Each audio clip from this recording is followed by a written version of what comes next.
हमारा संविधान हमारे लिए पंथ निरपेक्षता का, समाजवाद का, स्वतंत्रता का, सामाजिक, आर्थिक, राजनीतिक न्याय का आदर्श प्रस्तुत करता है। इन आदर्शों को प्राप्त करने के लिए पिछले 7 दशकों में कभी कम तो कभी ज़्यादा काम हुए और हम उस दिशा में काफ़ी आगे बढ़े। लोगों में भाईचारा इस कदर बढ़ता जा रहा था कि धर्म के आधार पर भेदभाव बीते दिनों की बात हो चुकी थी। जात के आधार पर भेदभाव बीते दिनों की बात हो चुकी थी। विभिन्न जातियों में सामाजिक मेल मिलाप, दोस्ती, दोस्ताना, भाईचारा बढ़ता जा रहा था। हमारे कुछ राजनेताओं ने राष्ट्रवाद की बात की तो राष्ट्र तो बन चुका था, फिर भी उन्होंने की तो इसको भी सबने गले से लगाया। ठीक है, राष्ट्र के लिए काम करना है, अच्छी बात है। अब तो राष्ट्र बन चुका था, लेकिन कभी धर्मनिरपेक्ष सिद्धांतों की अवहेलना हुई तो कभी समाजवाद के नाम पर समाजवादी सिद्धांतों की अवहेलना हुई।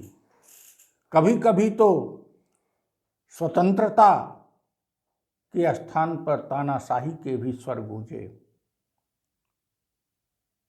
और कभी कभी राष्ट्रवाद के स्थान पर क्षेत्रवाद, जातिवाद, परिवारवाद भी हावी हुआ। लेकिन ये सब छोटे छोटे छींटे थे। ये छींटे स्वाभाविक भी माने गए कि जब हम विकास कर रहे हैं तो कुछ छोटी मोटी बाधाएं आएंगी, कुछ ऐसे लोग जरूर आएंगे। लेकिन पिछले कुछ दशकों में धर्म का सहारा लेकर सत्ता शिखर पर पहुंचा गया। जातिवाद का सहारा लेकर अनेक राज्यों में शासन किया गया। भाषावाद का सहारा लेकर अनेक राज्यों में शासन किया गया और क्षेत्रवाद का भी सहारा लेकर कुछ राज्यों में शासन किया गया। अब स्थिति भयावह बनने लगी।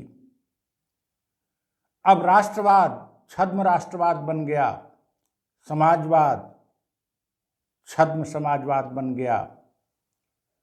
समाजवाद के स्थान पर पूंजीवाद को बढ़ावा मिलने लगा।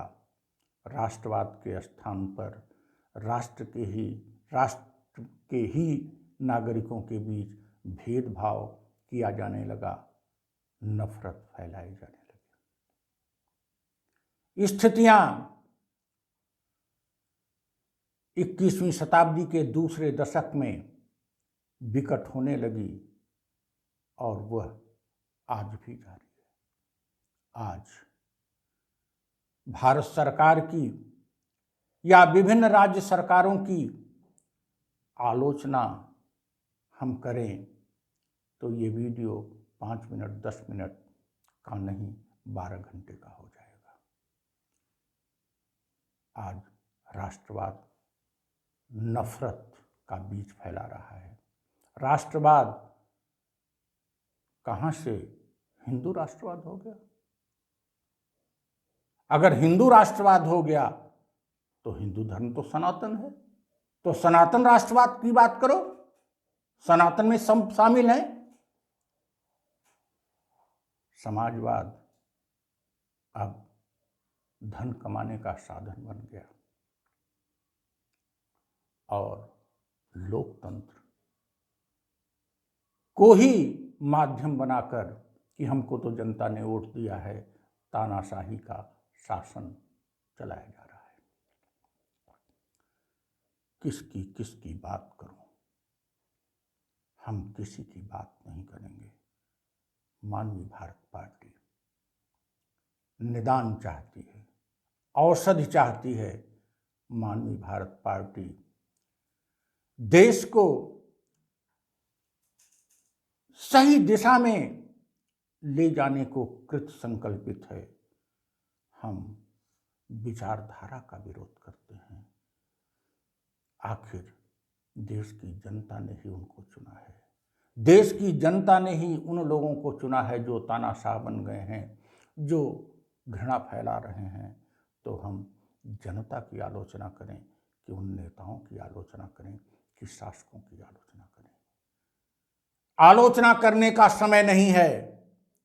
आलोचना करते करते समय और निकल जाएगा और फिर हम तानाशाही के पिंजड़े में, फांसीवाद के पिंजड़े में, सांप्रदायिकता के पिंजड़े में, पूंजीवाद के पिंजड़े में, आर्थिक सामाजिक शोषण के पिंजड़े में पुनः कैद हो जाएंगे। इस कैद से बचने के लिए आवश्यक है कि हम सब अपने मन मस्तिष्क में इस बात पर विचार करें कि इंसानियत लाकर राष्ट्रवाद के नाम पर किए जा रहे छद्म कार्यों को समाप्त किया जा सकता है।